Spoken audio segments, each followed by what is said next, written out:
Manchester, New Hampshire. The BBC's Mark Mardell was there. Mitt, they chanted. The man of the moment, the man with momentum. His speech was drenched in exultation. He sounded like a man who'd firmly and finally won the right to be the Republican candidate to fight President Obama in November. He promised to bring people together. He promised to change the broken system in Washington. He promised to improve our nation. Those were the days of lofty promises made by a hopeful candidate. Today, we're faced with the disappointing record of a failed president. They can get carried away. We shouldn't. He has not quite made it. Victory could be sealed later this month. Then again, it could drag on for months. Perhaps Romney's greatest triumph is that while many Conservatives dislike him, they haven't been able to coalesce around a single alternative candidate. Last week in Iowa, the evangelical Christian Rick Santorum came a close second. Here, he hardly registered. Instead, in second place was Ron Paul, fierce defender of liberty, enemy of big government, whether it's taxing, spending, intruding on civil liberties, or fighting foreign wars. And he hates America's central bank, the Federal Reserve, with a gleeful impishness that belies his 76 years. I sort of have to chuckle when they describe you and me as being dangerous. That's one thing, they are telling the truth, because we are dangerous to the status quo. The next state where Republicans get to vote is South Carolina, and this could turn very nasty. Republican opponents have funded a TV ad attacking Mitt Romney, featuring slick-looking men clutching dollars and desperate old ladies bemoaning their fate. It's all from a film about Mitt Romney's time in charge of the investment company Bain Capital, which some accuse of asset stripping. A group of corporate raiders led by Mitt Romney, more ruthless than Wall Street. For tens of thousands of Americans, the suffering began when Mitt Romney came to town. Romney warned his opponents off such tactics. President Obama wants to put free enterprise on trial. And in the last few days, we've seen some desperate Republicans join forces with him.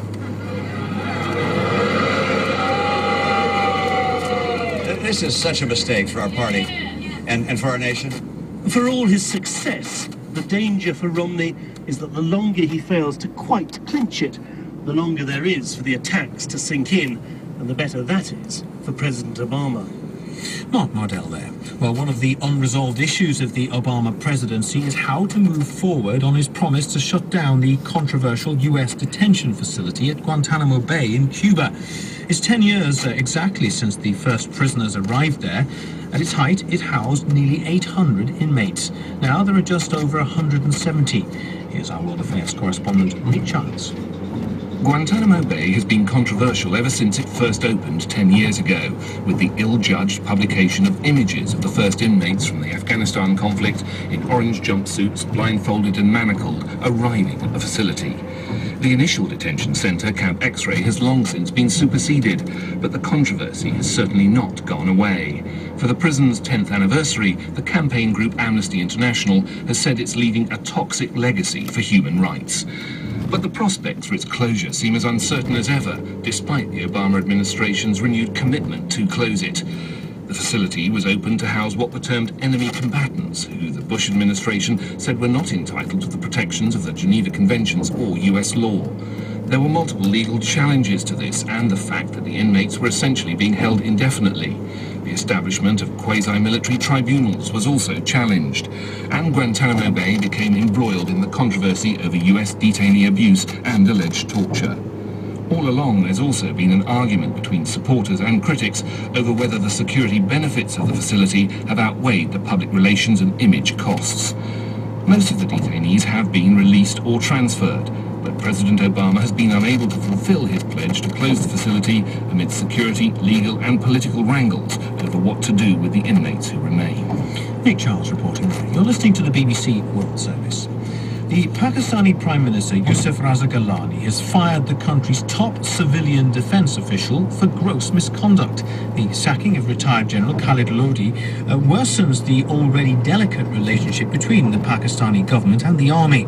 Joining us now from Islamabad is our correspondent Aleem Makbul. Aleem, who is Khalid Lodi and what is he supposed to have done? Well, he is the defense secretary. He is the highest-ranking civilian, if you like, well, a bureaucrat at least in the defense ministry.